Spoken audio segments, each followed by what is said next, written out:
Entonces, en cualquier libro, si buscan la menor, digamos, la definición más chiquitita del teorema de Helmont o el teorema fundamental del cálculo vectorial, se le llama de esa manera porque parece que está piola el teorema, si es el fundamental, digamos, ¿no? Es la razón de ser de los campos vectoriales.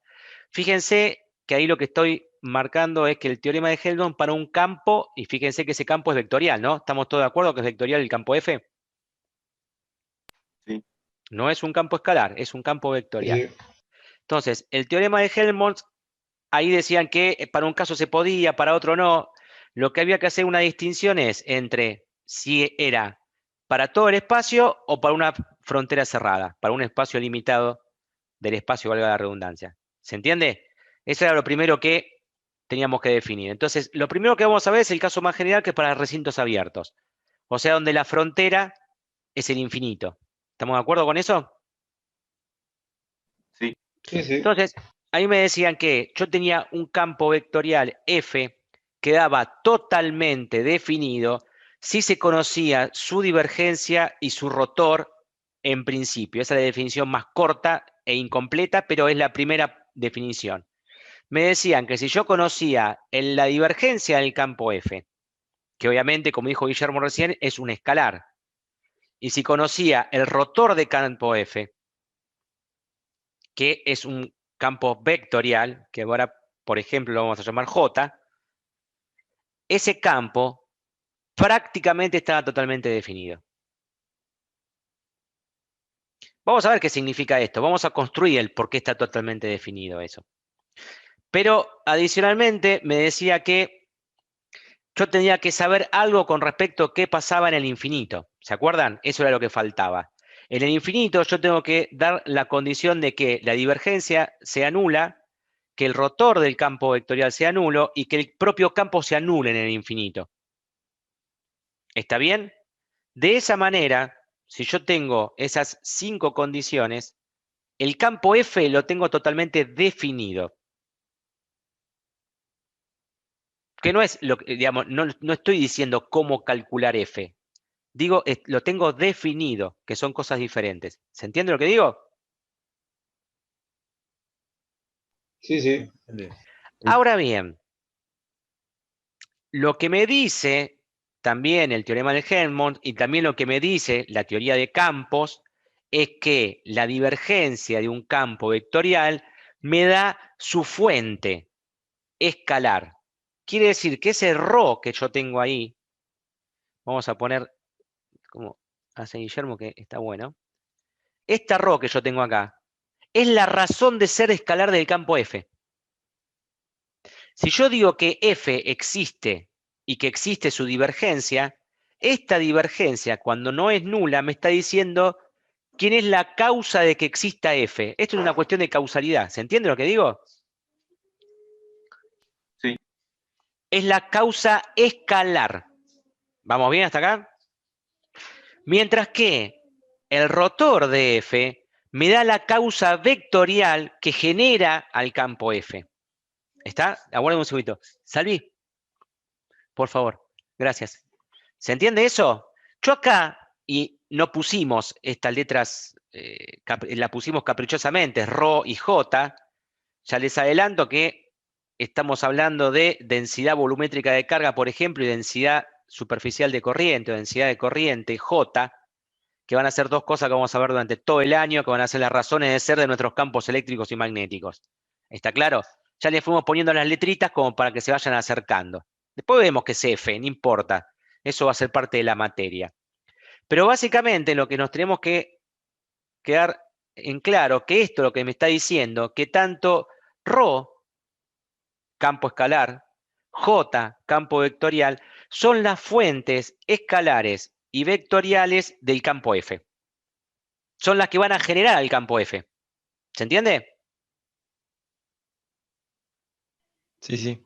Sí, sí. Perfecto. Obviamente, si tengo las fuentes del campo, voy a tener al campo. Por eso digo que yo puedo definir a través de la divergencia de un rotor al campo.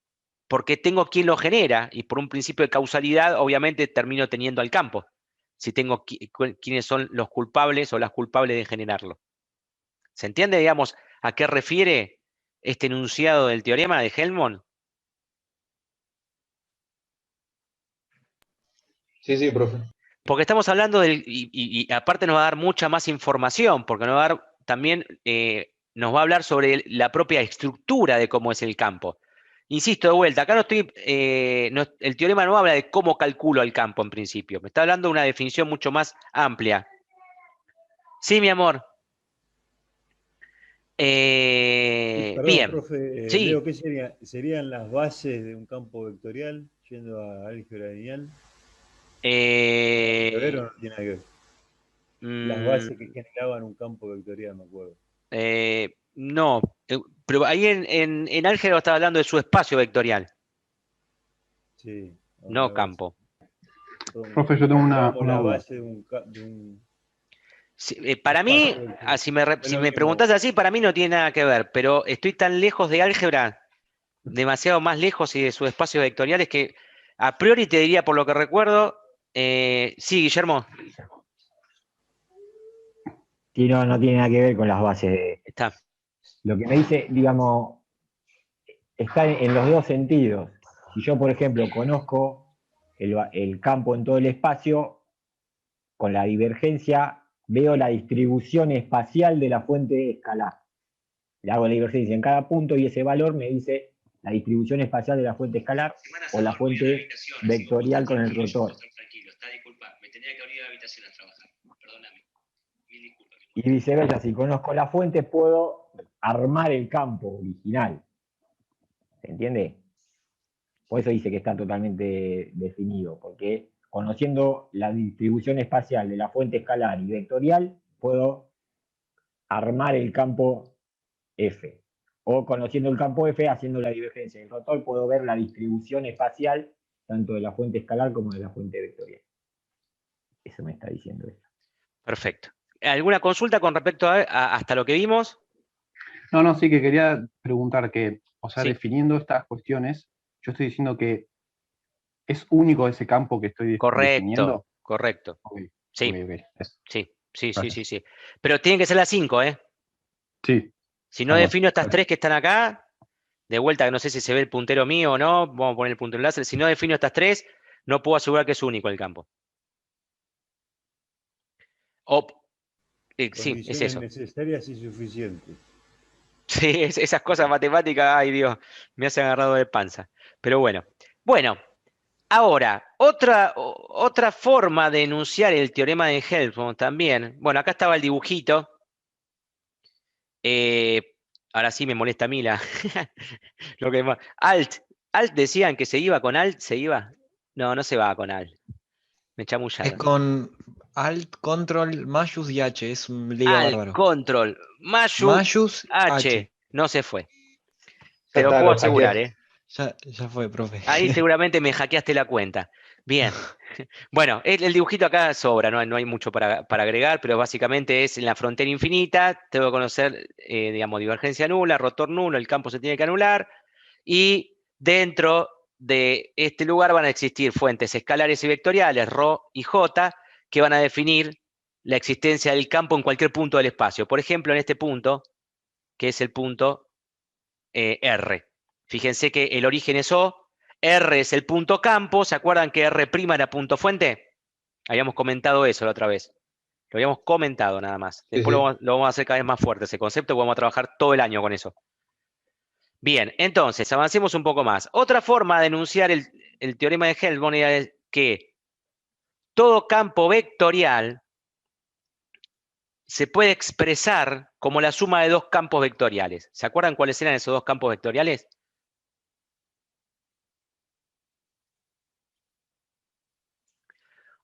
Los campos vectoriales eran uno irrotacional y el otro Y senoidal. solenoidal. Solenoidal. Bien, la pregunta es, ¿qué era eso? Esa es la pregunta del millón. La definición está bárbara. Ahora, que me sea útil para teoría de los campos, o por lo menos para los próximos 10 minutos, tendríamos que definir algo que es irrotacional o algo que es solenoidal. ¿Se acuerdan que Guillermo comentó algo al principio de la clase, que está en los videos, que son las identidades nulas? ¿Se acuerdan las identidades nulas? el rotor del gradiente es nulo. Bien. Y la divergencia del rotor. Perfecto, perfecto. Ahí están en el pizarrón, ¿no? Para la redundancia. Lo pongo negro para hacerme acordar de mi vieja época cuando usaba tiza. Ahí están las dos identidades nulas. ¿Está claro? Bien. Entonces, si yo quiero expresar a f de r en dos campos, un FI que sea irrotacional y un FS que sea solenoidal, ¿qué tendría que hacer?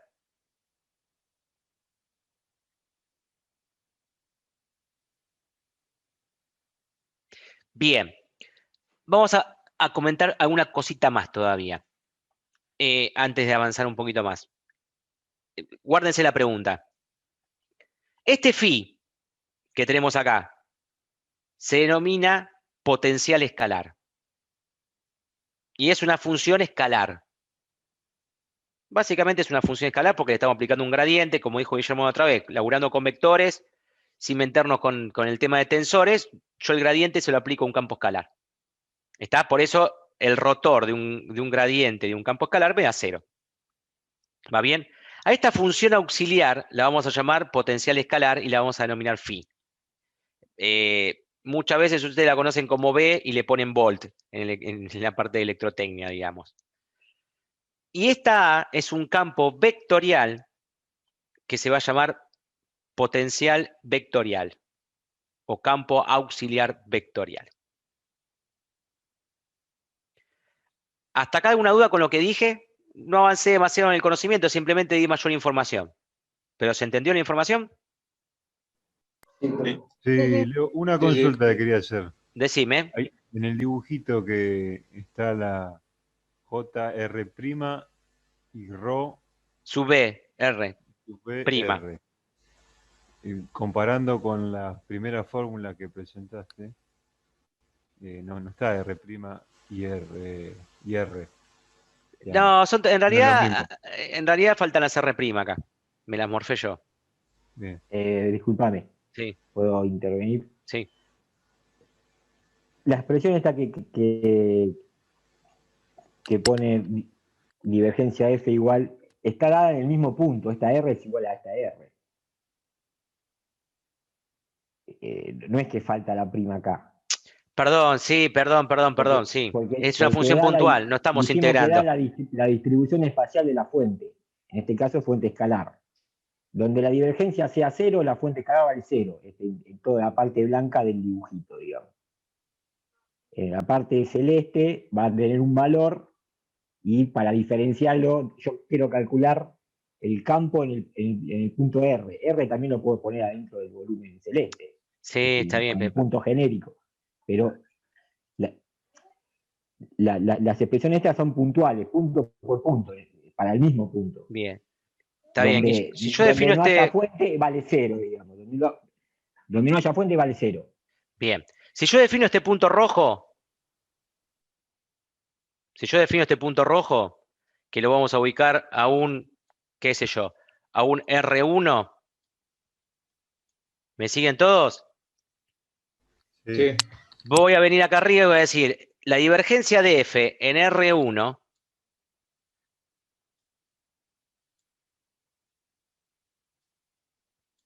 ¿me siguen hasta ahí? Sí. Sí. Bien. Cuando yo haga la divergencia de F, como en la zona azul, como el punto rojo cayó en la zona azul, y tengo una fuente escalar ahí, obviamente el resultado me va a dar ρ. Si en lugar de caer en R1, eligiera el punto este que está acá afuera, que sería R2, por ejemplo, tendría que reemplazar a todo esto por R2.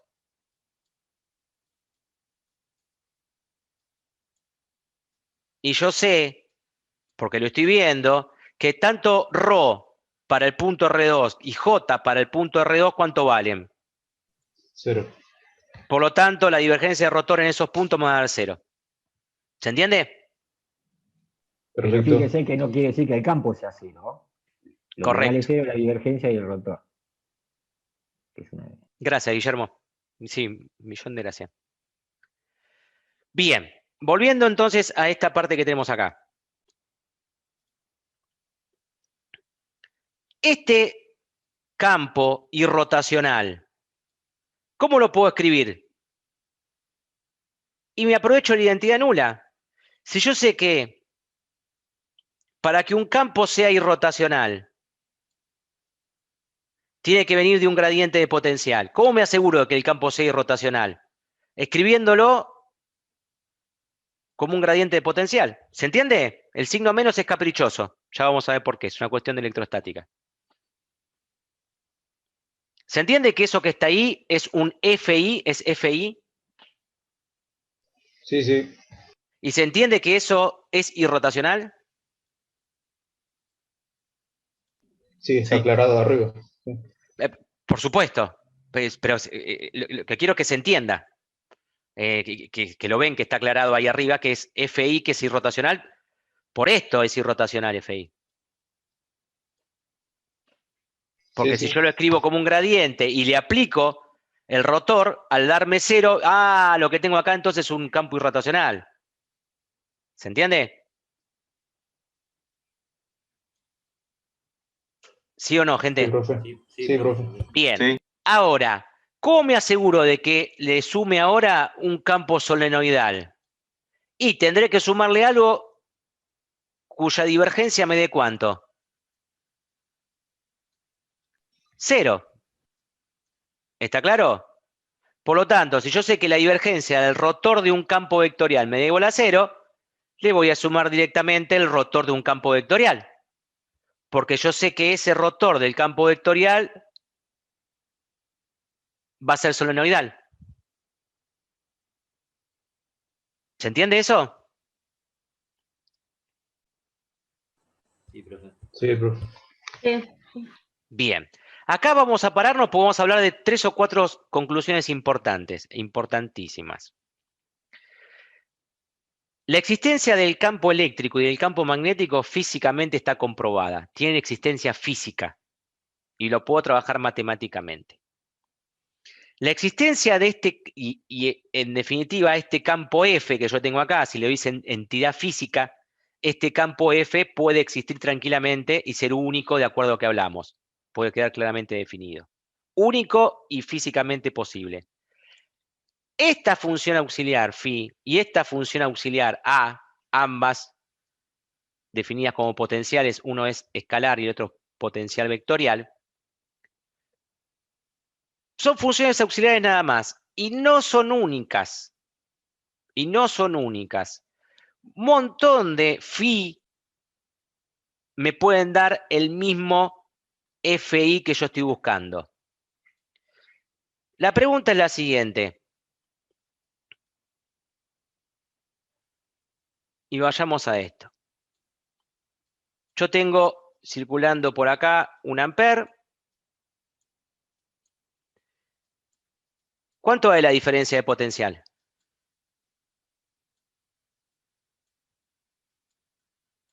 Y acá tengo I, ¿no? ¿Cuánto es la diferencia de potencial? Y por R. R por I. Bien. ¿Cuánto vale el potencial en este punto?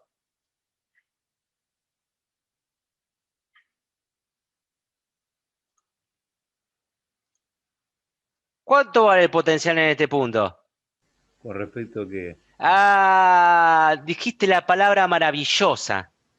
Dijiste la palabra maravillosa. Con respecto a lo que se me cante. Y la respuesta es, ¿puede dar el potencial que se te cante entonces? sí, al infinito. ¿Se entiende? Yo digo, esta diferencia de potencial me da 10 volt. Si yo este punto lo pongo a tierra, este potencial en este punto, le voy a llamar phi, ¿cuánto va a valer? 10. Bien. 10. Si el potencial lo voy a poner a tierra acá abajo, pongo en 20 volt, ¿cuánto va a valer phi? No, 30. 20 más 10, 30. Si le pongo menos 20, va a valer menos 10. Y así siga la cuenta. Yo la cuenta que tengo que hacer es de este punto a este punto. La referencia más los 10 volt. ¿Se entiende que phi puede valer lo que se me antoje? Lo único que está clavada es la diferencia. pero no el valor Profe, del potencial. ¿Lo puede repetir? No, yo no lo entendí. Bien, vamos, volvamos. ¿Todo el mundo cursó Electro 1? Sí. Bien, pues le voy a bardear a Alejandro, porque si no le quedó este concepto, le voy a bardear a Alejandro. Perdón, Guille, me meto en cosas de familia, ¿eh?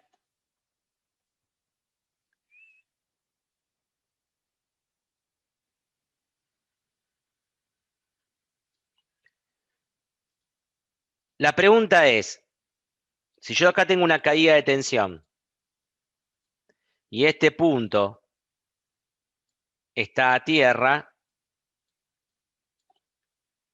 y la caída de tensión vale 10 volt, la pregunta es, ¿cuánto vale este punto? ¿Qué potencial tengo a este punto? 10 volt. Bien. Si en lugar de ponerlo a tierra, acá pongo una referencia que sea de 10 volt, ¿cuánto vale 20 el volt. potencial de este punto? ¿Se entiende la 20, cuenta ahora, pero gente? le cambiaste la referencia. Claro, claro. Le cambié la referencia. ¿Cuál es el valor de referencia que puedo poner yo? El que se me canta. ¿Va bien hasta acá? La referencia la defino Sí, yo. sí. A mí lo que me importa es la diferencia potencial. El tester tiene 2 puntas. ¿Vamos bien hasta ahí? Bien. Ahora, vayamos un poco, salgamos de la electrotecnia y vayamos a la matemática. Yo tengo una función phi. ¿Está? Y voy a tener una función phi' que va a valer phi más una constante. Aplíquenle el gradiente a las dos. ¿Cuánto me da el resultado? El gradiente de phi me da como resultado ¿cuánto? Gradiente de phi, ¿no? ¿Cuánto me da el gradiente de phi'? Gradiente de phi.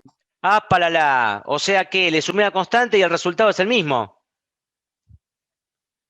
Y si le voy a hacer la constante 1, le sumo la constante 2, le sumo la constante 3, le sumo la constante 4. Quiere decir que phi no va a ser único.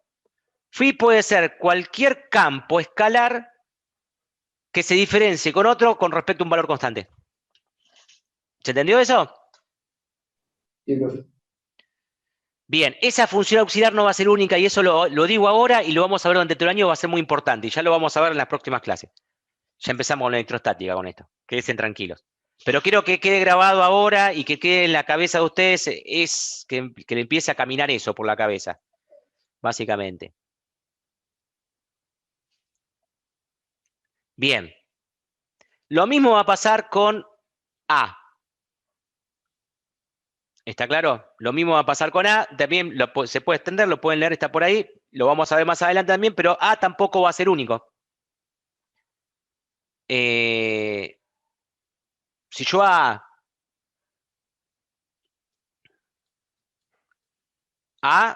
y tengo una prima, ¿qué voy a hacer con A'? Al campo A le voy a sumar otro campo que sea gradiente de una función, no quiero poner phi, pero bueno, para no confundir. Una función escalar cualquiera, qué sé yo, B. Es escalar, ¿está claro? Pues no tiene gorrito. Si yo le aplico el rotor acá, rotor de A, ¿cuánto me da? Rotor de A. ¿Cuánto me da el rotor de A'? El rotor de la suma es la suma de los rotores, ¿no? Sí. El rotor del gradiente, ¿cuánto me da? 0. Quiere decir que A tampoco es único. Cualquier campo A', que sea el campo A más un gradiente de una función escalar, me va a dar el mismo campo solenoidal. Quiere decir que el campo f de R es único, que se puede descomponer en dos únicas componentes, pero tanto phi como A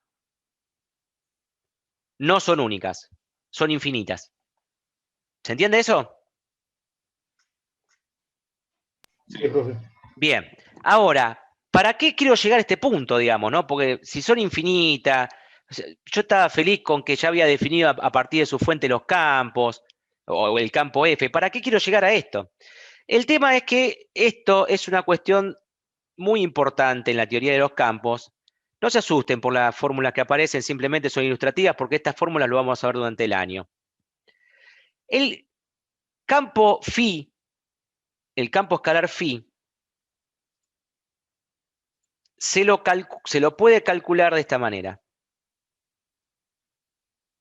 Y el cálculo y el potencial vectorial A se calcula de esta manera. Después vamos a verlo tranquilo porque ahora simplemente lo vamos a enunciar. Es una cuestión de fe hoy. Créanme que se calcula de esta manera. Y fíjense qué cosa interesante. En esta fórmula de calcular el potencial auxiliar escalar phi, ¿quién está metida acá adentro? La fuente escalar. ¿Y quién está metida acá adentro? La fuente vectorial. Sí, señor. Si defino phi y defino A, tengo definido a F. Y créanme, que lo vamos a ver durante el año, es más fácil a partir de las fuentes calcular phi y A que calcular el campo magnético y el campo eléctrico. ¿Me siguen lo que dije? ¿Se acuerdan que dije que el teorema de Helmholtz simplemente me declaraba la existencia del campo, no cómo calcularlo? Cuando yo quiera calcular los campos eléctricos y magnéticos, me voy a encontrar muchas veces en aprietos.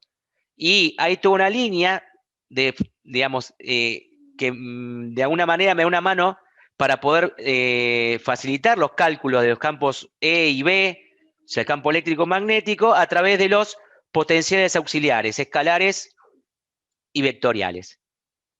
Y esto es algo que vamos a desarrollar durante todo el año. Pero hoy queríamos hacer el tráiler, digamos, de alguna manera. Cerrar Helmholtz con el tráiler de lo que va a ser la materia desde el punto de vista físico-matemático. Después todo esto le vamos a poner nombre y apellido y se va a llamar todo eléctrico-magnético. ¿Va bien hasta acá? Sí. Sí, sí.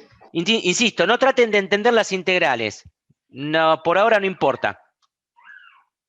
Ahora bien, todo bien para recintos abiertos. ¿Qué pasaba si los recintos eran cerrados? Bueno, se modificaba algo. Y eso lo vamos a ver rápidamente.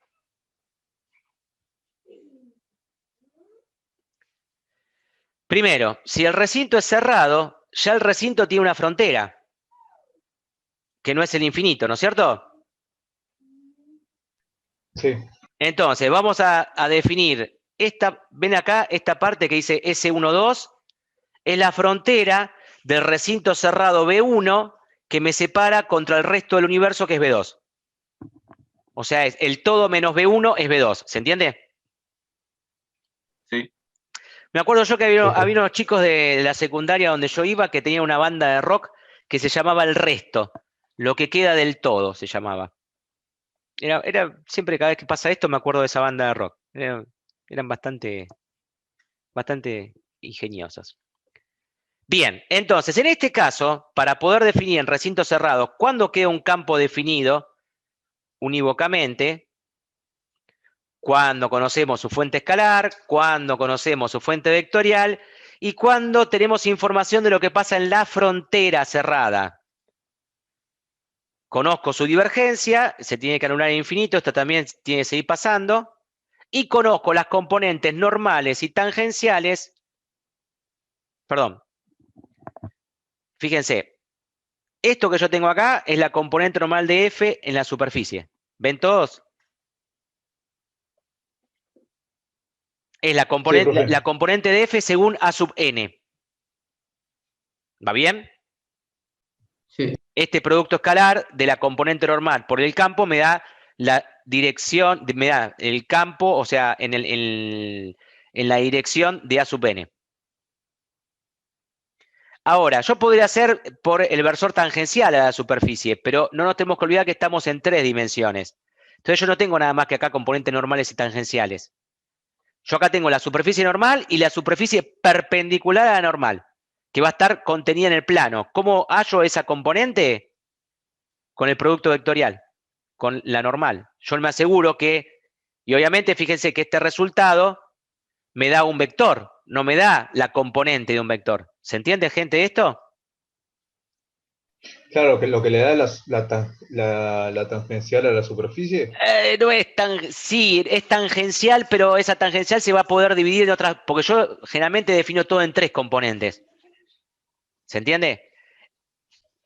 Ahora, una superficie, una componente normal, tiene infinitas componentes tangenciales en una superficie que define un volumen, ¿se entiende? Si la superficie, Claro.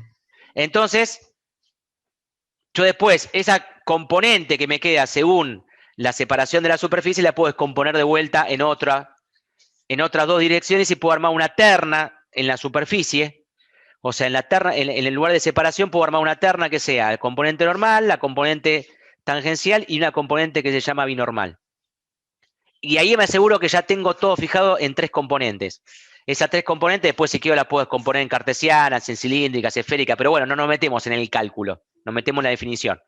Pero esta componente normal yo me va a quedar la proyección sobre la superficie y me va a dar un vector. Si yo lo descompongo en tangencial y binormal, ahí tengo las 3 componentes definidas. De una superficie labiada que no es directamente algo en un plano, estamos hablando en 3 dimensiones. Cuando yo hablo de normal y tangencial, hablo siempre en un plano, digamos. ¿Se entiende? Sí, profe. Por eso es necesario definir de esta manera esa componente.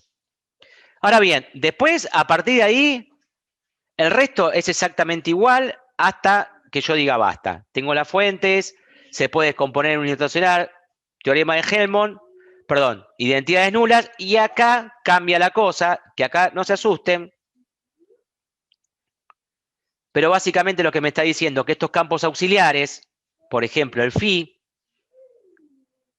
no solo va a estar producido por la fuente de campo, sino por lo que pasa en ¿dónde?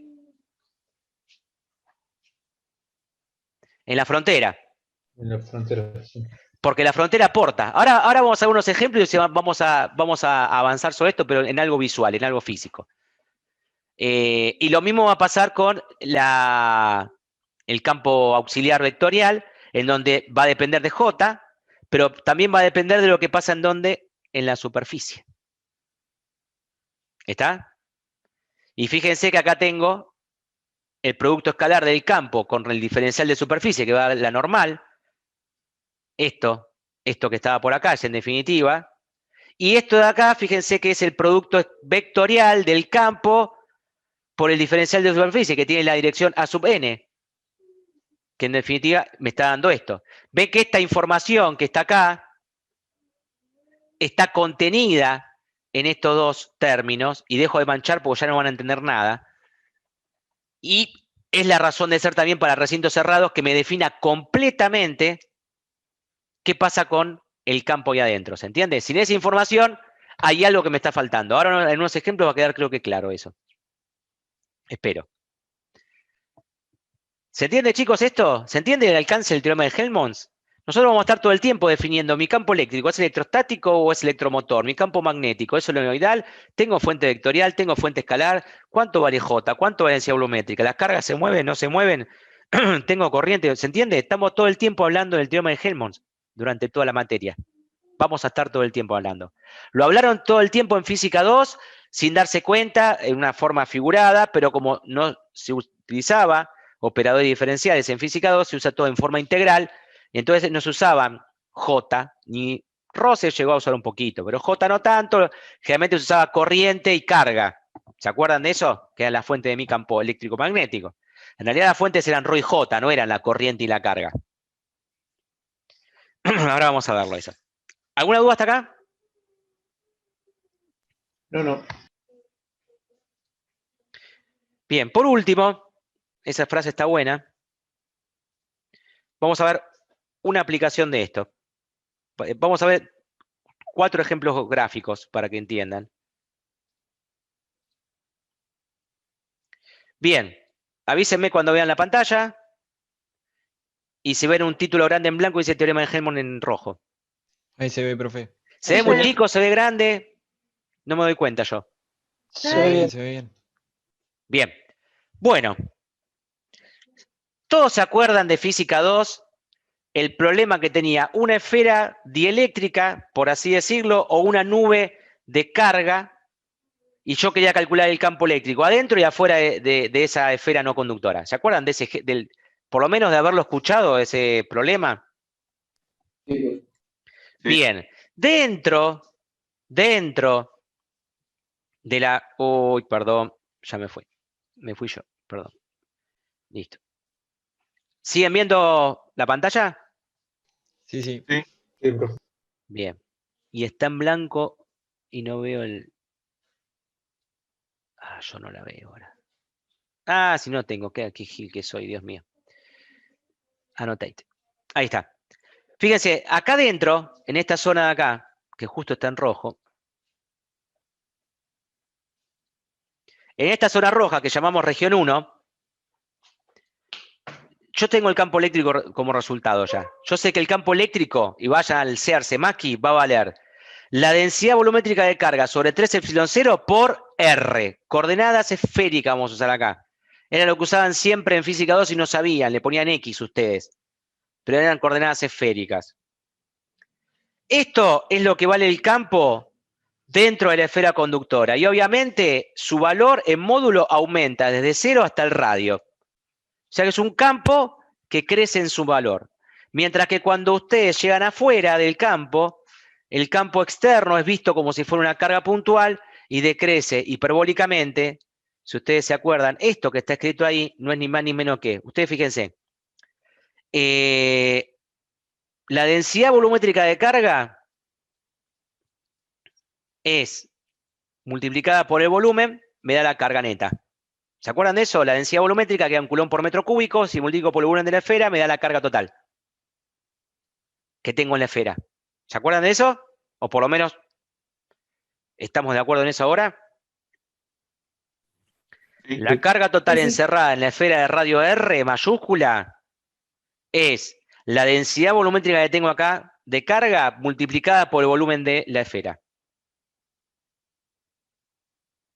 Si la densidad volumétrica la mido en coulomb por metro cúbico y el volumen en metros cubos, obviamente el resultado me da los coulomb de carga neta que tengo. Si eso esto ρ sub B por B, lo meto acá dentro del campo 2, me queda lo que yo conocía como la ley de Coulomb de una carga puntual, que era 1 sobre 4 pi epsilon 0 por la carga neta, el módulo. Fíjense, si yo a ρ sub B lo reemplazo por carga sobre volumen, y el volumen es 4/3 de pi por R cubo se va con R cubo, y me termina dando eso. ¿Se entiende? Sí, profe. Bueno, ¿a qué voy con todo esto? Fíjense. Yo lo que... Oh, notate, esperen que borro.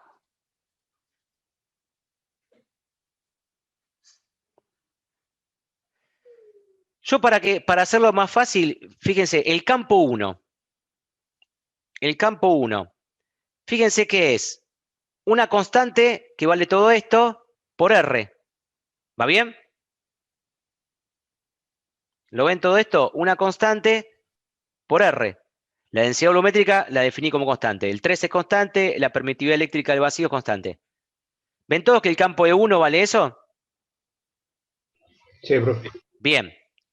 ¿Cuánto va a valer su divergencia? Vamos a definirlo el campo. Yo el campo lo escribí como R sobre 1/3. En lugar de poner ρ sub B sobre 3 epsilon 0, puse directamente R sobre 3. Si a este campo le calculo la divergencia, ¿qué va a pasar?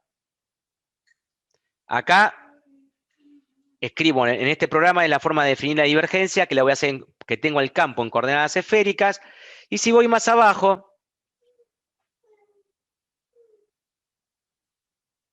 este es el valor escrito del campo, las componentes en X, perdón, en R, en tita, en phi y en tita, en coordenadas esféricas. Este es el campo S escrito en coordenadas esféricas, el resultado. Esto que está acá es el campo transformado en cartesianas, para que vean cómo se escribe en cartesianas. ¿Va bien? Simplemente dice cambio de coordenadas.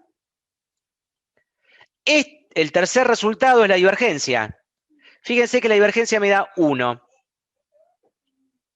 Me está diciendo que este campo eléctrico, en donde lo estoy calculando, que es dentro de la esfera, hay densidad volumétrica de carga. Y es correcto, ¿hay densidad volumétrica de carga dentro? Sí.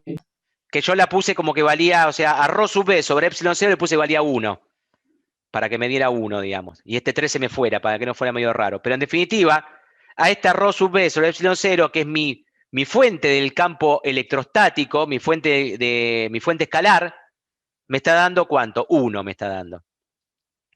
Y si yo calculo el rotor de ese campo, ¿cuánto me da? 0, porque es un campo irrotacional. Lo pueden hacer ustedes y van a ver que le da 0. ¿Por qué le debo decir que es irrotacional? Bueno, veamos el gráfico. Fíjense, este es el gráfico.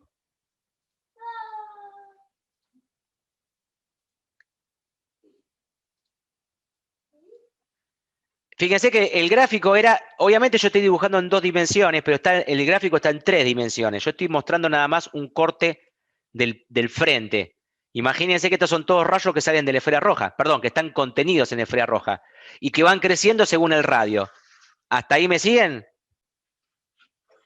Sí. Sí, profe. Bien. Ahora, fíjense que si yo hago a R constante,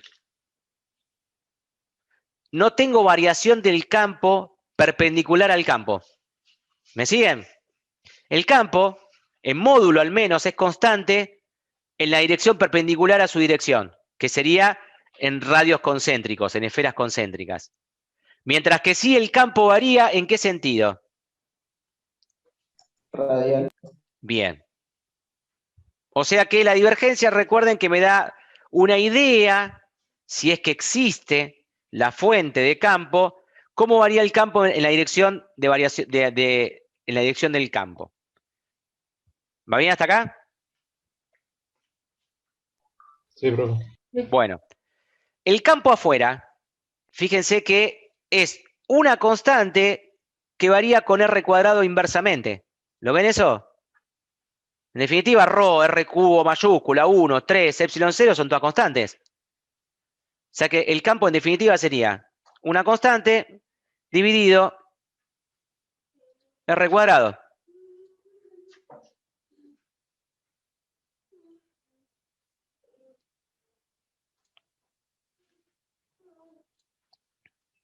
¿Cuánto me va a dar esto? Bueno, el campo dijimos es 1 sobre R cuadrado, 0, 0. Ya fíjense en coordenadas cartesianas. ¿Por qué es tan lindo trabajar en coordenadas esféricas cuando hay simetría esférica? ¿Se dan cuenta cómo se complicó en coordenadas cartesianas la definición del campo, de las componentes? ¿Sí o no? Sí, sí, sí, profe. Bien, ahora fíjense algo interesante. El campo medio cero, perdón, la divergencia medio cero.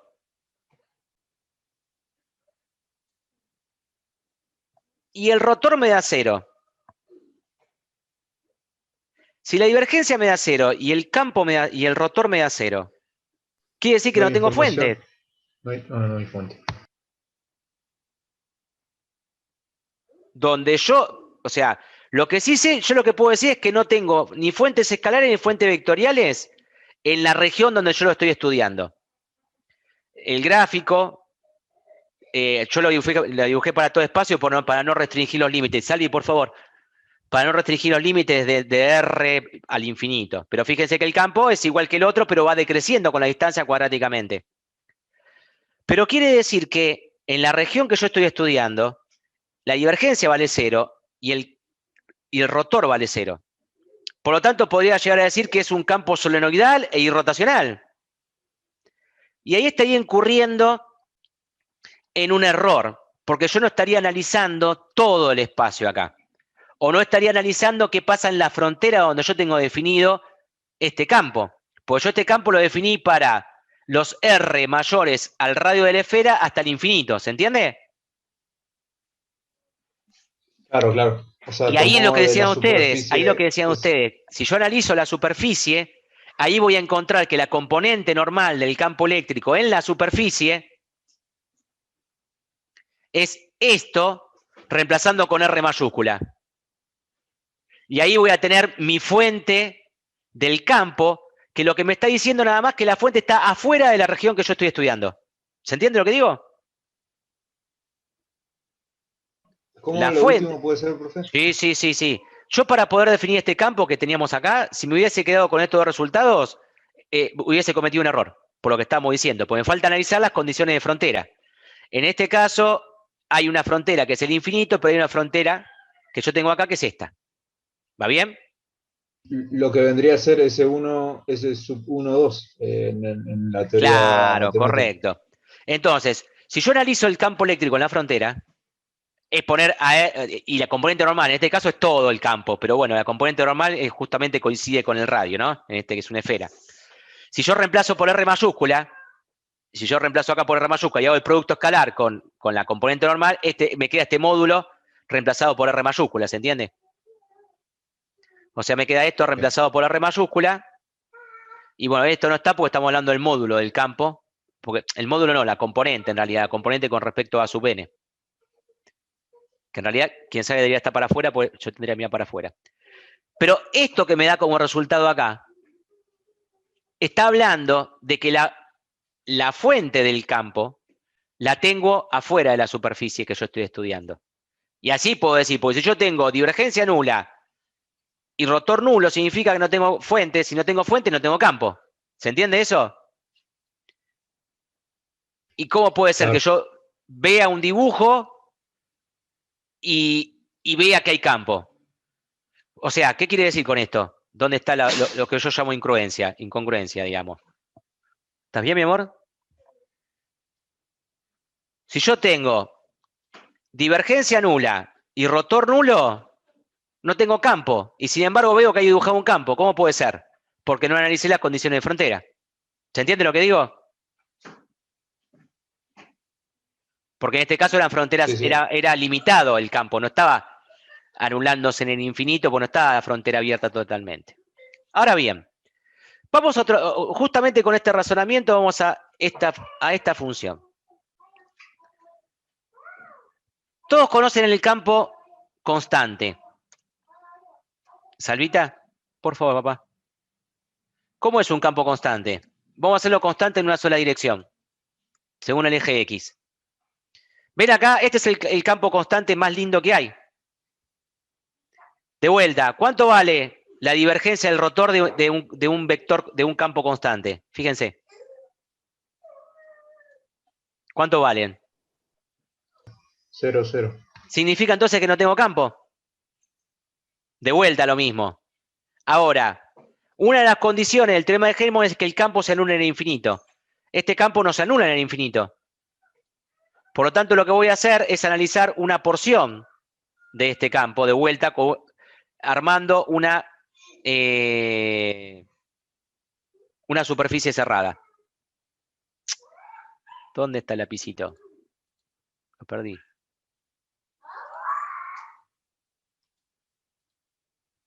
Fíjense, si yo cierro en una superficie acá, que es un volumen en realidad, acuérdense que esto es 3D.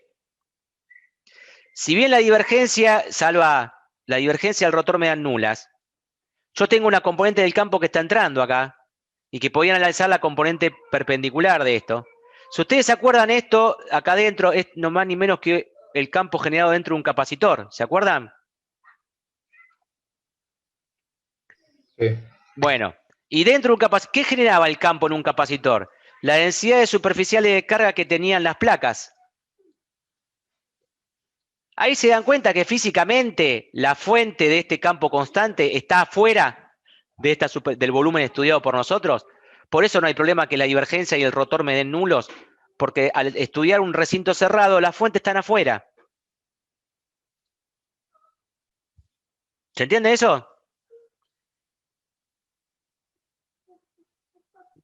¿Qué quiero decir? Que puedo tener circunstancias en donde puedo tener divergencia nula y rotor nulo y no puedo asegurar que no existe un campo ahí.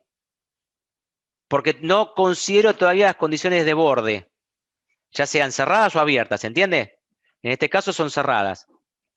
Porque la condición de borde del infinito es que el campo se anula en el infinito. Entonces, si no existe en ningún lugar y no existe en el infinito, no existe nunca. Ahora, para un recinto cerrado puedo hacer este análisis, ¿se entiende? Ok. Por eso el campo eléctrico, el campo constante, generado por dos placas infinitas, no existe, porque el infinito sigo teniendo fuente infinita, o sea, necesitaría infinita energía para cargar esas dos placas, ¿se entiende por qué físicamente no puede existir el campo constante 100%? Son modelos, y en regiones yo puedo asegurar que el campo es aproximadamente constante, nada más que eso. Bien. Vamos con uno más. Bien. Campo magnético, generado por un conductor. Esto es un conductor de radio R. Voy a analizar el campo magnético adentro del conductor y afuera del conductor. Lo hacemos por ley de Ampère. Salvita, por favor, un cachito, ya termino. Obviamente, el campo interno, acá tenemos las dos...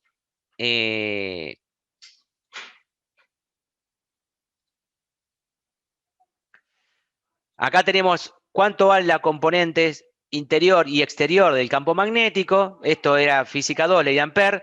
La ley de variación del módulo era bastante parecida a la del campo eléctrico, salvo que este decrecimiento es hiperbólico, con 1 sobre ρ, coordenadas cilíndricas estamos estudiando, y el crecimiento era lineal. Después quedaba en función de J0, que es mi fuente vectorial del campo, que es lo que vamos a estudiar acá, JR, fíjense que está acá como J0 UZ, cuando resolvía el campo interno y el campo externo, me quedaba en phi. Acuérdense que me quedaba en phi. Entonces, si estudiamos dentro del conductor, ¿qué pasa con el campo magnético? Fíjense que me queda una constante que es mu J0 sobre 2 por ρ, que es la variable. Es una constante por la variable. Bueno, yo caprichosamente lo voy a dividir por 2. Este 2 lo voy a incluir adentro de la definición del campo, y a J0, a mu0, a todo le voy a poner 1. Si yo calculo esto, me queda el campo con coordenadas cilíndricas. Tenía componentes solamente en phi. ¿Se acuerdan de eso que vimos? 0 la radial, 0 en ρ sobre 2 en phi y 0 en z. ¿Va bien? Sí, sí. En coordenadas cartesianas lo escribo de esta manera el campo.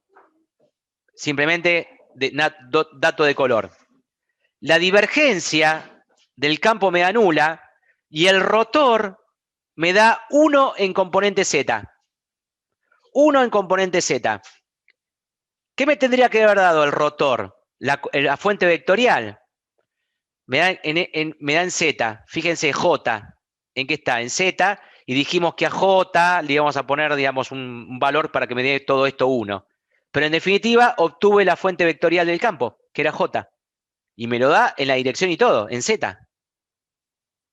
¿Se entiende, chicos y chicas? El rotor, curve en inglés, el rotor, me daba la fuente vectorial. Fíjense, me está dando esto. Y el gráfico, como la divergencia es nula, es un campo solenoidal. ¿Qué significa un campo solenoidal? Que las líneas de campo no tienen ni principio ni fin. Son líneas cerradas. Por eso no existen por ahora en la física clásica, no se ha descubierto, y no sé si en otros terrenos no me meto, el monopolo magnético no existe por ahora. ¿Alguna duda hasta acá? No. Bueno, vamos a ver simplemente como dato de color matemático, no físico.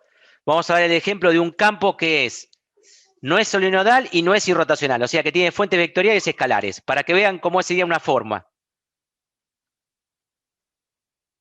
Vamos a definir en coordenadas. ¿Cómo? ¿Salientes hacia afuera no sería?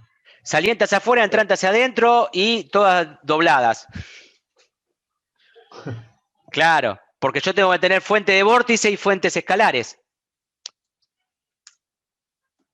Bien, divergencia me da 2 de ese campo. Este es el campo, x menos y en x y x más y en y z igual a 0. La divergencia me da 2 y el rotor me da 2 en k, 2 en z. Fíjense cómo es el campo. ¿Ves que como es lo podría decir como una superposición de un irrotacional con un solenoidal? ¿Sí o no? Sí, está hay un ejemplo en el teórico de Es cálculo este, vectorial. es este. Sí.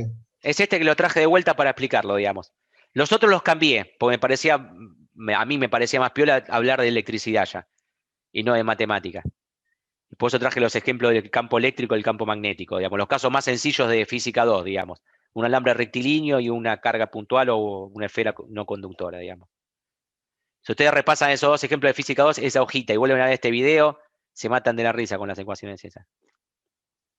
Pero ven acá que el campo es como si quisiera decir rotacional, pero no es irrotacional porque está rotado. Tengo variación transversal al campo. Y no es solenoidal porque las líneas, si bien quieren seguir líneas curvas, tienen un principio. Por lo tanto, no puede ser solenoidal, porque un campo solenoidal son líneas de campo cerradas. ¿Se entiende? Este sería el caso general. El caso de un campo que es todo. ¿Qué significa es todo? Que tiene fuentes escalares y fuentes vectoriales. Al menos en la región estudiada, ¿no?